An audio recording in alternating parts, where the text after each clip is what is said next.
Super Radio. Super Radio. Easy Double B number 1. Oras sa buong Pilipinas, 1 minuto makalipas ang alas 8 ng umaga. DZBB Executive Summary. Alamin ang pinakamalalaking kaganapan sa palasyo at mga departamento ng gobyerno. DZBB Executive Summary. DZBB Executive Summary. Magandang umaga, Luzon, Visayas at Mindanao. We are back. Ayun, no? Balik na po kami sa ere ngayong umaga, ngayong Easter Sunday. Pero ako pa lang yung nagbabalik. Dahil yung ating pong partner, si Mamo Tuesday, no, ay may inaayos pang importante at mahalaga. Importante at mahalaga pa. Kaya ako pa makakasama ninyo ngayong umaga hanggang alas 8:45 ng umaga dito po sa programang Executive Summary. Ako po si Christian Manio. At syempre kahit wala si Mamo, nandyan naman kayo at aking makakasama. Abay tayo ngay magkumustahan. Pwede kayong mag-text sa aming DCBB Text Connect 0917 594 5941. Again, it's 0917-594-5941. At pwede rin kayong mag-comment sa aming Facebook Live. Hanapin nyo lamang ang Super Radio DCBB at babasahin natin ang inyong mga komento maya-maya lamang. At paano nyo nga ba dinaan o paano kayong Semana Santa ngayong taon na to na mataas ang presyo ng produktong petrolyo, mataas ang presyo ng ilang bilihin. Kayo ba'y tumuloy sa inyong mga probinsya dahil itong pag-iikot namin sa ilang bus station, paliparan, dyan sa PITX, abay marami pa rin ang mga pasahero nitong mga nakalipas na araw. Dyan sa Tagaytay, walang galawan ang mga sasakyan itong Biyernes Santo at Sabado de Gloria. Kahit mataas ang presyo ng produktong petrolyo, kayo ba'y pumunta ng inyong mga probinsya o nag-staycation kung tawagin dito sa Metro Manila o ilang kalapit na lugar? Pwede nyo yung i-comment sa amin at babasahin natin maya-maya lamang dahil ngayon pong umaga na ito ating makakapanayam ang Department of Health kaugnay ng kanilang pagbabantay ngayong Semana Santa. Ganun din ang mga sakit ngayong tag-init. Naramdaman niyo ba yung init? Parang nangungurot. Napakasakit po sa balat nung init itong mga nakalipas na araw. At bukod dyan, atin din makakapanayam ang Philippine National Police kaugnay naman ng naging sitwasyon ngayong Semana Santa at aalamin natin kung naging mapayapa ba sa pangkalahatan o may mga naitalabang insidente o untoward incidents. Doon sa Philippine Coast Guard, may mga naitalang pagkalunod sa iba-ibang lugar. May nakita ko, makakapanayam din ang Philippine Coast Guard sa ibang oras mamaya. Dahil yung iba ay lasing. Di umano, ayon sa DOH, yung mga kanilang nirescue o nirespondihan. Meron ding mga bata sa ilang beach. Lalo ngayong Easter Sunday, punong-puno yung ibang pool at yung ibang beach. Pero bago nga yan, tayo ngay magtungo muna sa Department of Health at alamin natin yung kanilang mga ginawang pagbabantay ngayong Semana Santa at saka yung mga sakit na binabantayan ngayong tag-init. Nasa ating linyang ating co-host ngayong umaga, ang tagapagsalita ng Department of Health, si Undersecretary Albert Domingo. Yusek, magandang umaga. Magandang umaga, Christian. Maligayang Pasko ng muling pagkabuhay. Happy Easter sa lahat ng mga kapuso. Happy Easter, Yusek. Unang-unang tanong bago natin puntahan yung sa tag-init. Alam natin, isa ang DOH sa mga abalang ahensya ngayong Semana Santa, lalo sa pagbabantay. Kumusta yung naging pagbabantay ng Department of Health, Yusek? Opo, Christian, no, nakita natin na nagsimula tayong mag-code white no, simula March 29 nung Palm Sunday at hindi ho yan matatapos hanggang April 6. Ongoing pa ho yung ating pagmamatyag at hindi lang pagmamatyag, pagresponde sa mga insidente. Ang isa sa mga binabantayan natin, yung tinatawag na road crash injuries. Meron po akong datos hanggang April 2, mula March 29 hanggang April 2 ng mga banggaan. Kung nagtataka po mga kapuso, bakit April 2? Dahil inaantay pa po natin yung datos, nagpahinga po yung mga encoders, pero tuloy-tuloy po yung serbisyo dun sa mga ospital. So ang bilang po ng mga nabangga ng ating panahon na ito, nung Semana Santa hanggang Holy Thursday, ay 1,091. Ito pong report na ito ay mula sa 161 na ospital sa buong bansa. Napansin ho natin na mas mataas ito ng 150% kumpara sa 437 nung nakaraang taon. Ngunit Christian, sabi nga po namin sa epidemiology, baka kasi mas mabilis na at mas nagre-report yung ating mga ospital ng mga datos. Ang tatlong rehiyon na pinakamarami ang naitala, Region 3 ang Central Luzon with 196, Region 11 Davao with 161, Region 1 Ilocos with 159. Christian, ang dami ho dito ay mga lalaki, 738. 72% ng mga lalaki. Karamihan, 20 to 24 years old, 167 ang bilang po niyan. Ang kanilang mga sakit, top 5, abrasion, open wound or laceration, contusion, fracture, and avulsion. Maraming nasa motor, 783. Meron yung mga mga pedestrian na naglalakad lang, 84, mga nakainom, 118, at yung mga hindi gumamit ng kahit na anong safety gear, 944. Christian? Oo. Yusek, himayin ko lang ng konti yung datos na iyong binanggit dahil 1,191, tama ba? 150% yung itinaas mula nung nakaraang taon? Minor correction lang, Christian. 1,091.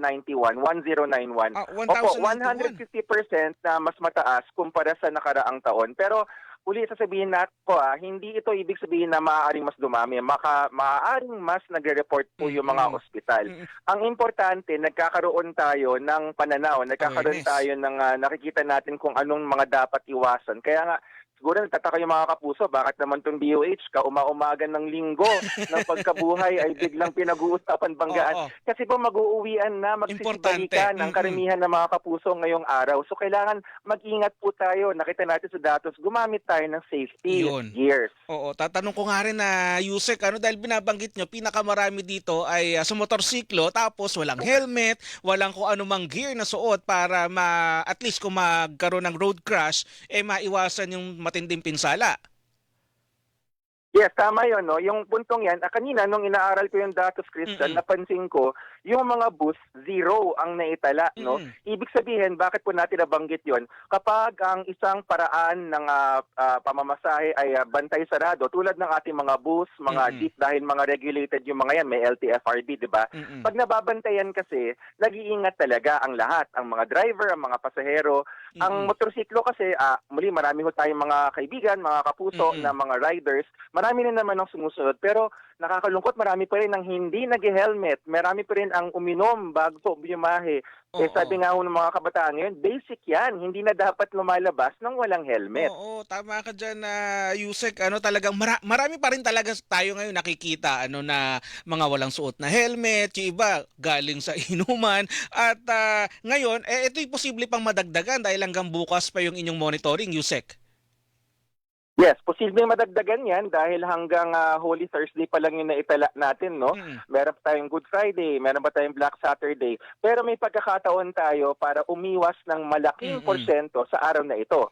Dahil ngayon, alam natin, bukas pasok na, kumakaway na ang Lunes, no? Sa ating lahat ng mga nagtatrabaho ng Monday to Friday. At ibig sabihin, ngayon pa lang, yung mga pasakay na o kahit yung mga nakasakay na, lalo na yung mga nakasukbit. Sorry pet peeve ko yan, Christian. Yung may dala ka na helmet, dinagay mo pa sa braso mo, pakilagay mo sa ulo, huwag mong ilagay sa braso. Baka daw magasgas yung siko. Ay nako, ayun nga Kaso yung isang siko lang, edi dapat dalawa. Lagyan na lang po natin sa ulo, wag po sa braso. Oo. At saka ginagamit po yan hindi dahil nakakita ng enforcer. Ginagamit po yan bilang proteksyon sa inyong mga ulo. Tama, Yusek, iba ginagamit dahil may nakitang malayo may blinker o merong enforcer na nag-aabang.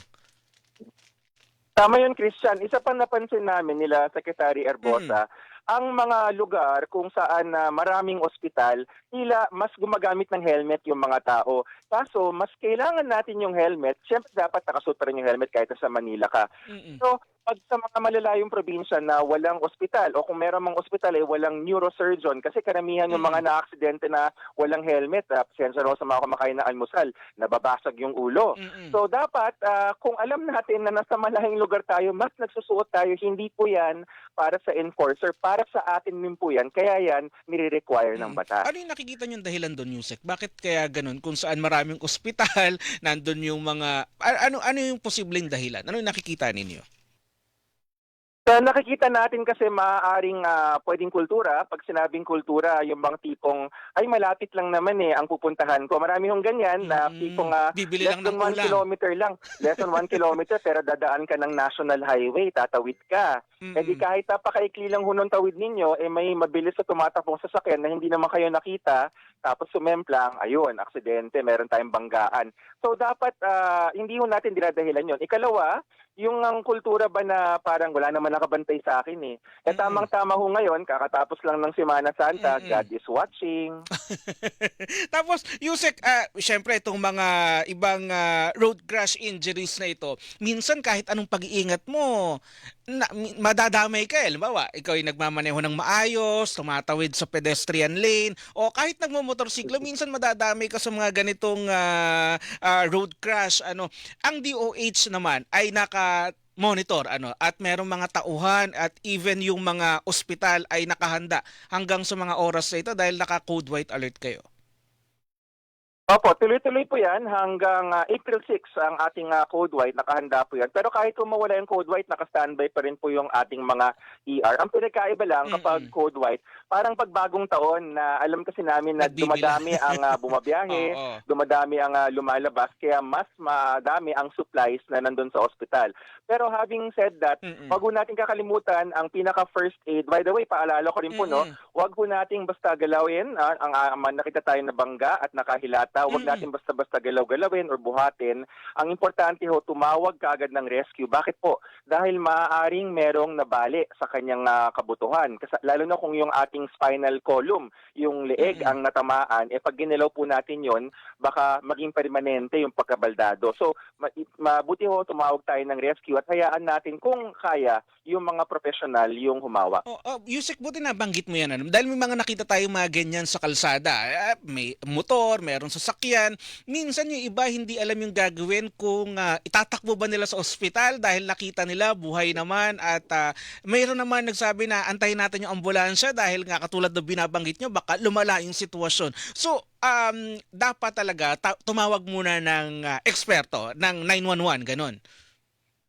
Tama po yun, no? Bigyan natin ng mabilis na crash course ang ating mga kapuso ng first aid. Ito po ang alam ng lahat ng mga doktor at healthcare professionals. Ang unang talagang step po is call for help, tumawag ng saklolo. Bakit po? Importante, bago pa man tayo mag-first aid, ay na-alerto na yung sistema para parating na yung ambulansya na may kagamitan.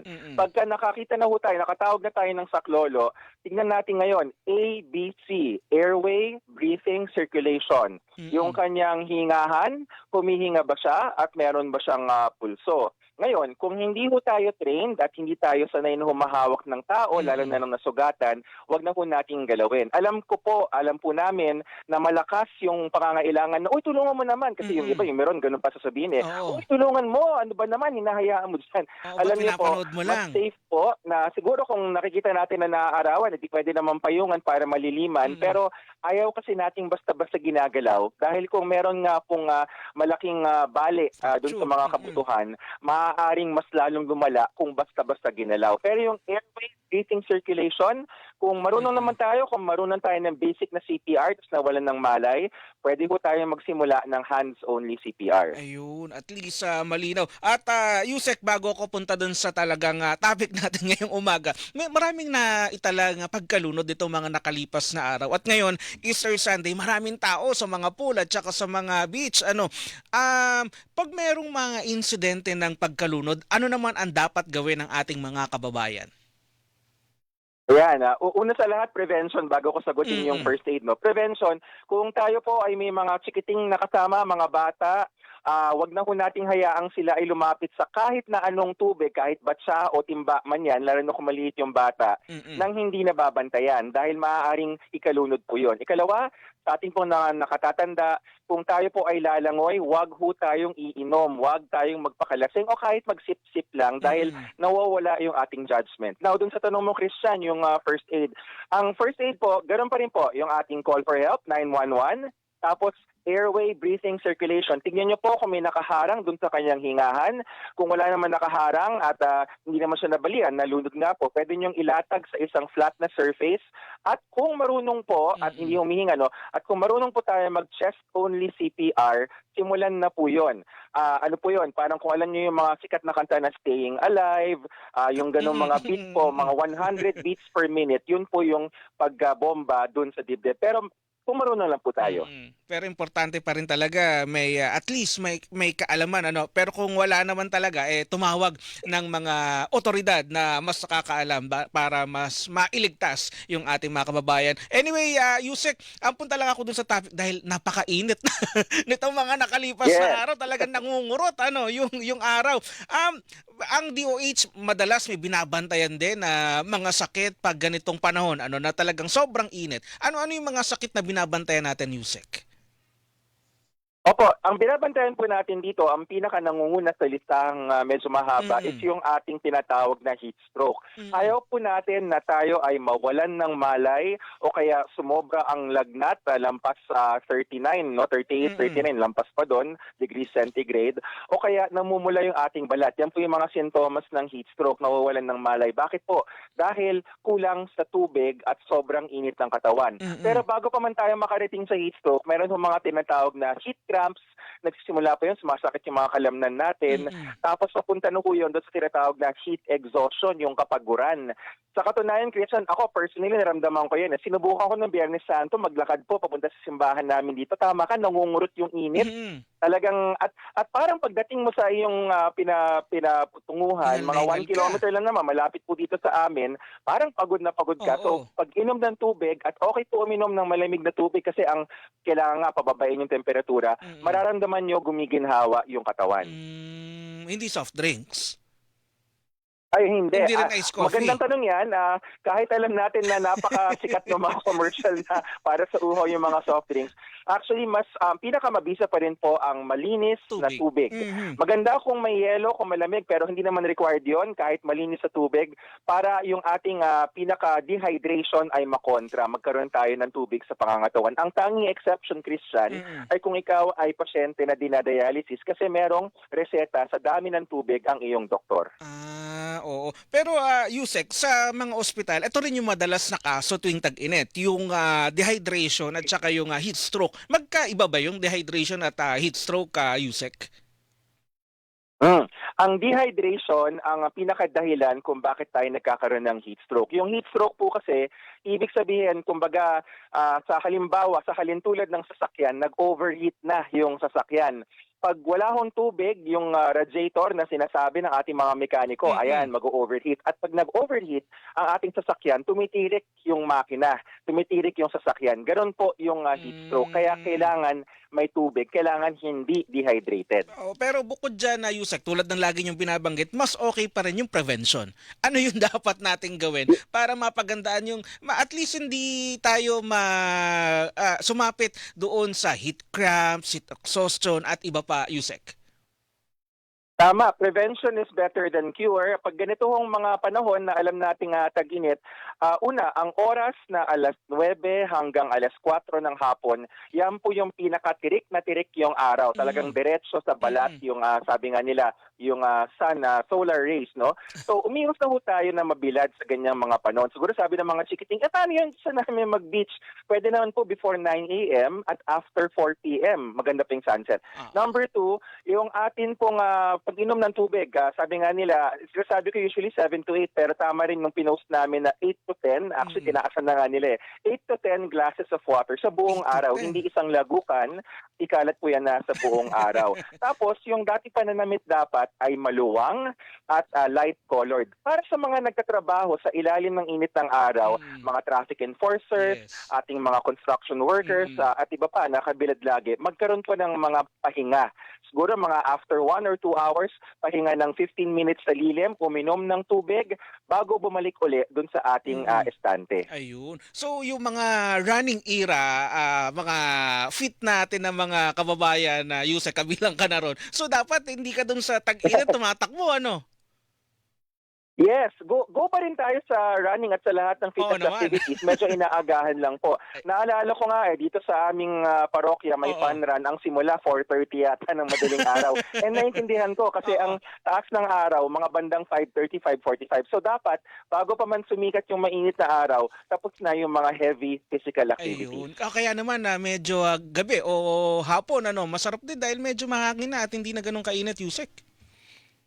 Correct. Nauuso rin yun. Marami yung mga event organizers, nakakatuwa po, no, natututo na ang Night ating run. mga event organizers. Ginagawa nila night run. Oo. So medyo may konting pabongga pa, merong pailaw-ilaw, ganyan. Pero from a safety perspective, dahil wala ng araw at mahangin na sa gabi, mas okay po ang mga ganong mga takbuhan, Ayun. mga fun run, etc. Okay. Maraming salamat, Yusek. Mabuhay kayo sa Department of Health. Happy Easter po.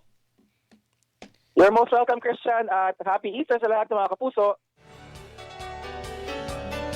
Yan po ang ating co-host. Yan po ang madalas nating kasama dito sa Executive Summary para magbigay ng ilang payong medikal, datos, mga paghahanda at iba pa. Tumaas po ng 150% ang mga naitalang road crash injuries dito po sa ating bansa ngayong taon kumpara sa 437 noong nakaraang taon. Ngayon daw po ay 1,091 at karamihan dahil sa motorsiklo. Karamihan walang suot na helmet, walang suot na gears o nakainom. Sana naman po yung mga kababayan natin mag-ingat dahil lalo na pag nakadadamay kayo ng iba, no, na talaga namang binabanggit nga nila kahit anong pag-iingat mo sa pagmamaneho, kahit anong ingat mo sa pagtawid, kung merong isa talagang hindi susunod, madadama yung iba natin mga kababayan. Nagbabalik po ang programang Executive Summary. Ako pa rin po ang hindi makakasama hanggang alas 8:45 ng umaga. Ako po si Christian Manio. DZBB Executive Summary. DZBB, number 1 sa Mega Manila. Pag tayo'y may sakit,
Good morning, Sir Christian. Si Francisco Antonio Ramirez po ito ng Talavera, Nueva Ecija. Ang ginawa po namin ngayong Semana Santa, meron palang mga iba na ang ginawa ngayong Semana Santa ay mga nagpunta sa isang probinsya dahil sa agimat. Uy, totoo ba yun? Na malakas daw ang bisa o magandang kumuha ng agimat tuwing Semana Santa? Ay, aalamin nga natin yan. Pwede kayo mag-text sa amin at pwede rin kayo mag-comment sa aming Facebook Live. Hanapin nyo lamang ang Super Radio DCBB. Pero bago yan, tungo muna tayo sa Philippine National Police. Nasa ating linya ang tagapagsalita ng National Capital Region Police Office o NCRPO, si Major Hazel Asilio. Ma'am, magandang umaga. Welcome po ulit dito sa DCBB. Good morning po, Sir Christian. Ma'am, Happy Easter po. Happy Easter, Major. Unang-unang tanong, kumusta ang assessment ng NCRPO sa Metro Manila ngayong Semana Santa? Generally peaceful naman po yung ating pagdiriwang, yung ating observation po ng Semana Santa, mabliban sa mga ilang mga insidente, mga petty crime lang naman po na usual na nangyayari na agad rin naman pong nasagot at nabigyan ng aksyon ng ating mga kapulisan. Wala pong dapat ipag-alala ang ating mga kababayan. Tama ba, Major? Wala tayo major incident na naitala sa Metro Manila ngayong buong panahon ng Semana Santa? Wala po, quiet and peaceful po ang Metro Manila habang nagdiriwang po ang ating mga kababayan ng Semana Santa. Pero dahil dyan, Major, hindi pa rin naman tapos yung Semana Santa at ibang kababayan natin ay pabalik pa lang. Ano yung ginagawa ng NCRPO partikular na sa mga panahon na to dahil nagsimula na ang pagbalik ng ating mga kababayan dito sa Metro Manila mula sa iba-ibang probinsya? Major. Yes po, kagaya po ng magsimula yung ating, hindi lang po yung Holy Week, yung ating summer vacation para sa ating mga estudyante, ang ating po mga kapulisan ay nakadeploy na sa mga areas, mga places of convergence na pupuntahan po ng ating mga kababayan. Hanggang sa ngayon po, na alam natin na magbabalikan na po yung ating mga kababayan mula sa iba't ibang probinsya na kanilang inuwian para po sa ating Semana Santa. Nakabantay pa rin naman po ang ating mga pulis sa ating mga pulis assistance desk, lalo na po sa ating mga transport hubs and terminals, ganun din po sa ating mga major thoroughfares at syempre yung mga nagbabantay po sa ating mga simbahan para sa mga nagdiriwang po ng Easter Sunday at sa mga nagsimba ngayong linggo. Makakaasa po kayo na nandyan po yung ating kapulisan na ready po na magbigay sa inyo ng assistance. Major, balikan lang namin na mabilis. Ilan niya ulit yung nakadeploy dito sa Metro Manila at saka nananatili bang ganun karami yung nakadeploy ngayong pabalik na yung ating mga kababayan? Yung deployment po natin ay nasa 13,822. Yan po ay hindi lang naman po kasi para sa Semana Santa. Yan po ang deployment natin para ngayong summer vacation 2026. So nasama na po yung ating celebration ng Holy Week. Kasama na po yung ating hanggang sa magtapos po yung ating summer vacation hanggang May. 13,822. Ayun, 13,822. Pero Major, ano ba ang kasulukuyang status ng NCRPO? Nasa heightened, red alert at saka hanggang kailan ito? Ang NCRPO po ay naka-full alert hanggang bukas po ng 12:01 ng madaling araw. So para po dun sa pagbalik ng ating mga kababayan mula sa mga ibang probinsya, so naka-full alert po ang NCRPO. Ayun last na lang, Major, ano ang ng National Capital Region Police Office sa ating mga kababayan dito sa Metro Manila at lalo-lalo na yung mga pabalik sa kanilang mga bahay na iniwan nila yung mga bahay nila, walang tao? Sa ating po mga kababayan, muli po ang ating panawagan na patuloy na mag-ingat, maging alerto po tayo at mapagmatsyag sa ating paligid. Huwag po tayong pakakampante na dahil tapos na ang Holy Week, mag-uuwian na medyo magre-relax na tayo. Panatilihin pa rin po natin ang kaligtasan natin at ng ating pamilya. Yung mga magbabiyahe po, nagagamit po ng mga ating mga pampubliko, mga sasakyan, maging alerto po tayo, lalo't posible po yung siksikan sa mga terminals, maging magmatsyag po tayo, maging vigilant at tingnan po natin lagi yung ating mga mahalagang gamit. Ganun din po naman sa mga magbabiyahe na gamit ang kanilang mga private vehicles. Maging maingat po tayo sa pagmamaneho. Siguraduhin po natin ang ating malamig at ang chill na pagdadrive para po alam naman po natin na medyo magkakaroon ng pagsikip sa ating mga kalsada para po maiwasan natin ang init ng ulo at ang mga hindi inaasahang pangyayari habang tayo po ay pauwi. At syempre, yung po mga naiwan dito na mamamasyal ngayon na Easter Sunday, yung mga iiwanan po nating tahanan, siguraduhin po nating nakasecure, nakalak po ang mga pinto, bintana at gate. Yung mga mahalagang gamit po ay isecure din po natin. At syempre, kung kailangan po ninyo ng agarang police assistance, nandyan po ang 911 na maaari po ninyong tawagan. At yung mga police assistance desk po sa mga areas na posible ninyong puntahan, gaya po ng mga malls or ng mga simbahan, maaari po kayong lumapit sa kanila para sa agaran pong assistance. In fairness naman sa mga pulis natin, napansin natin may mga pulis na sa mga terminal, tsaka parang may mga random checkpoints sa iba't ibang lugar. Pero Major, matanong ko lang, meron ba kayong datos sa ngayon ng naitalang kahit yung mga petty crimes ngayong taon na to kumpara noong nakaraang taon, kung nadagdagan ba o nabawasan? Sa ngayon po hindi pa po kasi kumpleto dahil ang amin pong cut-off ay from Palm Sunday to Easter Sunday. So bukas po yung ating magiging cut-off. Pero sa pagtataya po natin, wala naman pong pagtaas ng mga petty crimes na binabantayan po natin. Okay. Sige, maraming salamat, Major. Babalikan namin kayo sa mga susunod na araw. Maraming salamat po. Happy Easter. Happy Easter po. Good morning. Yan po si Police Major Hazel Asilo, ang tagapagsalita ng National Capital Region Police Office.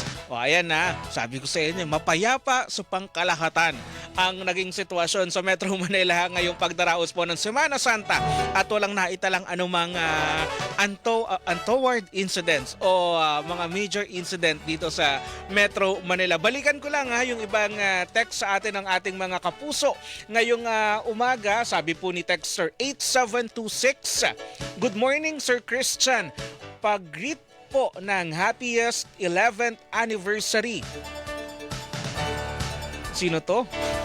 Ang event organizing services to Miss Maricar Reyes and staff. Ayun, magandang umaga po. At sa ating mga kapuso sa ating Facebook Live, batiin lamang natin si John Lugto.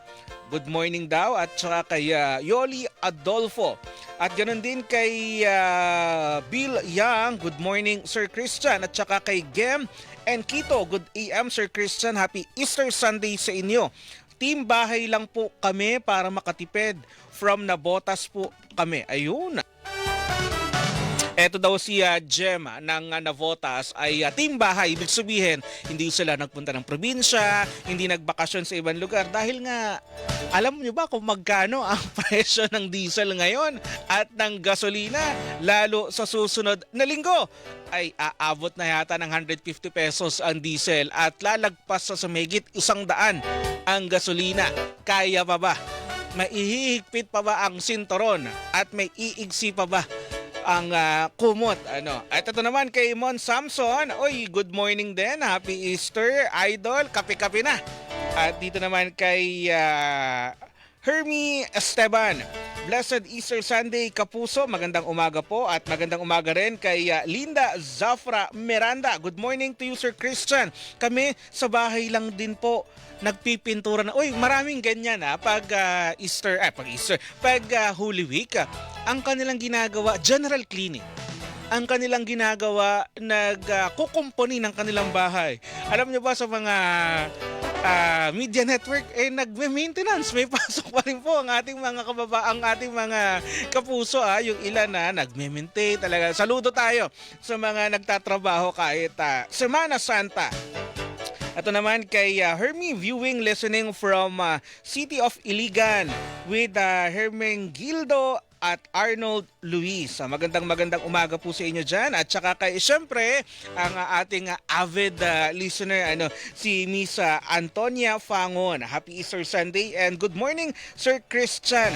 Keep safe always and God bless. And pwede kayong mag-comment sa aming Facebook Live at babatiin at babasahin natin yan maya-maya lamang. At ganoon din, syempre sa ating Text Connect na 0917-594-5941 at maya-maya at atin naman ding susubukan makapanayam ang mga expressway. Kumusta na kaya? Pabalik na ba ang mga main characters? Pabalik na ba ang mga artista na nagbakasyon sa iba't ibang probinsya? Kahapon dumaan po ako ng NLEX pabalik ng Metro Manila. Medyo madami-dami yung nakasubay ko na sasakyan. Mukhang natuto na yung ibang ating mga kababayan, hindi na talaga sinasagad at hindi na talaga subay-subay nag-uuwian. Kumbaga, kung tawagin niya nila ay naka-spread out na. Kahit yung pag-alis, napansin ko sa ilang taon na rin na pag-cover sa ilang bus station at terminal, medyo hiwa-hiwalay na, hindi sabay-sabay. Although marami pa rin talaga na mga kababayan natin na umuwi ng Miyerkules Santo dahil siyempre may pasok pa sa trabaho, meron pang iba't ibang ginagawa dito sa Metro Manila. Pero yung iba umalis Huwebes Santo ng madaling araw. Nakita ko dito sa may Cubao at saka dyan sa may Sampaloc, Maynila. Diyan sa PATX, ang dami pa rin tao. Merong mga nag-uwian, Martes pa lang, nag-leave na ng Miyerkules. Dahil yung mga bus naman po, hindi nagtaas ng pamasahe. Kung may nagtaas man, napagalitan ng PITX dyan sa Parañaque. Pero bago yan, labas muna tayo ng himpilan at kuha tayo ng reports. Uy, nakakalungkot naman ito. 2 parokya sa San Miguel, Bulacan, ninakawan ng mga gamit ng imahena. Detalye ng balita mula kay Sam Nielsen. Sam? Hindi nga nakaligtas sa masamang loob ngayong mahal na araw ang 2 parokya sa San Miguel, Bulacan matapos pa ngayon ang hindi nakilalang suspect ang mga kagamitan ng kanilang patron.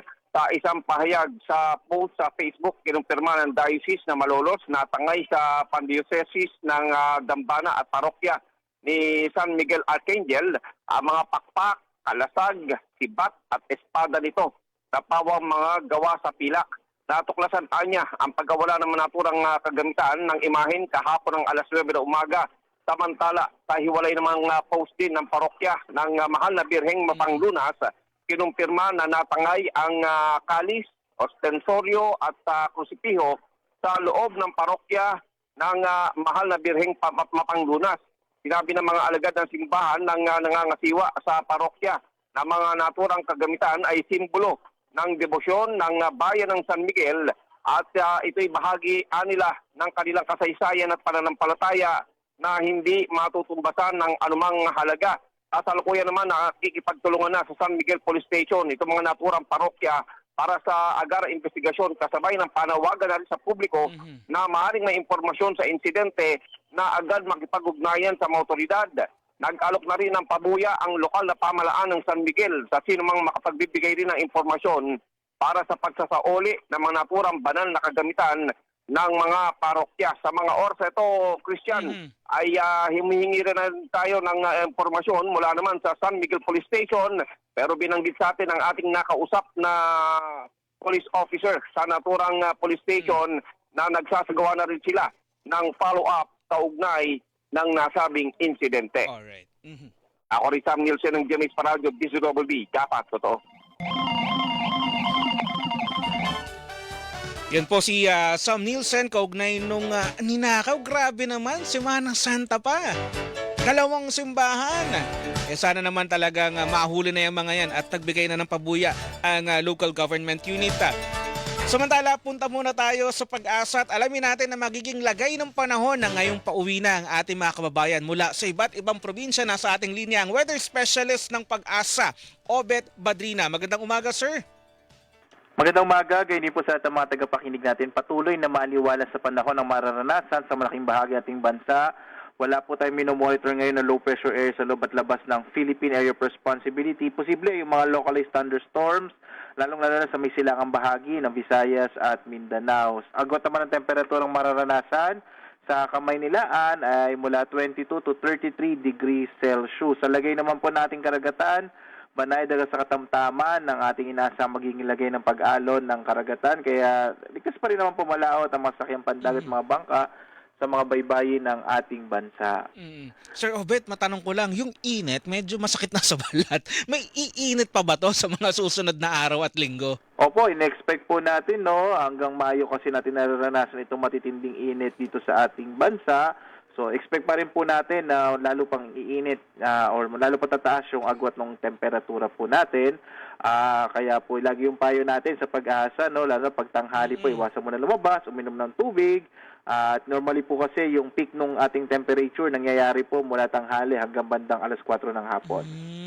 Yung tama ba, Sir Obet, tuwing alas 12 hanggang, pagitan ng alas 12 hanggang alas 4, yung pinaka-peak o yung pinaka-mainit at masakit na sa balat na init ng araw? Opo, tama po kayo. Bukod dyan, walang weather system na minomonitor ang pag-asa sa ngayon? Sa ngayon po, wala pa tayong minomonitor. Maraming salamat, Sir Obet. Mabuhay kayo dyan sa pag-asa. Happy Easter po. Maraming salamat. Happy Easter po. Yan po si Obet Badrina, ang weather specialist ng Pag-asa. Ayan na, narinig nyo. May iinit pa raw. May iinit pa raw sa mga susunod na araw at linggo. Dahil hanggang Mayo nga naman, hindi daw summer ang tawag at hindi rin daw tag-init. Dry season.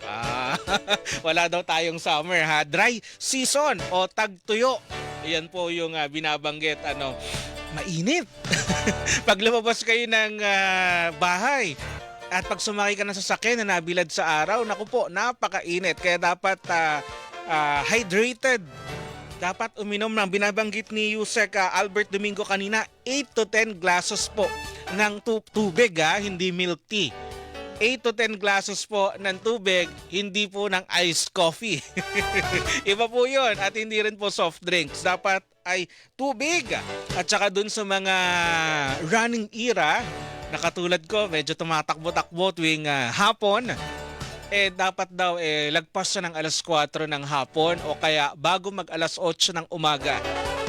Dahil yun yung mga panahon na medyo mahangin pa at hindi pa ganun kainit at masakit sa balat ang sikat ng araw. Ay, habol ko lang yung ibang nag-comment sa atin bago tayo magpaalam. Si Salvador ang pabati naman po ang aking may bahay na si Olivia ng Happy Easter at ganun din sa mga kamag-anakan sa isla ng Catanduanes. Maraming salamat po mula kay Salvador at ganun din kay Francis Florendo. Jesus is alive. Have a blessed Easter worship service, Sir Christian, at saka kay Alex Muhammad. Magandang umaga po. Shout out kay Mark Pabiona. Ay, magandang umaga po. At saka kay Maria Uriana. Happy Easter Sunday, Sir Christian. At saka sa ating DCWB Text Connect. Ay, ito, nag-text si tingnan nyo ang number 666. Ang binanggit niya, ice cold beer na lang. Pwede? Pwede ba? At saka si 8729, Sir Christian, pag-greet ng happiest 11th anniversary ang Z&I Event Organizing Services. Ayun pala. Z&I pala yun. At ako po'y magpapaalam na. At sa susunod na linggo atin na makakasama si Mamu Tuesday, no? Makukumpleto na ulit kami. At susunod na programa ay Bahay at Buhay at inyo po makakasama si Sarah G. Isa Avendaño Umali. Mga kapuso, dito po sa DCWB, walang kinikilingan, walang pinoprotektahan. Noon at ngayon, serbisyong totoo. Oras sa buong Pilipinas, 45 minuto makalipas ang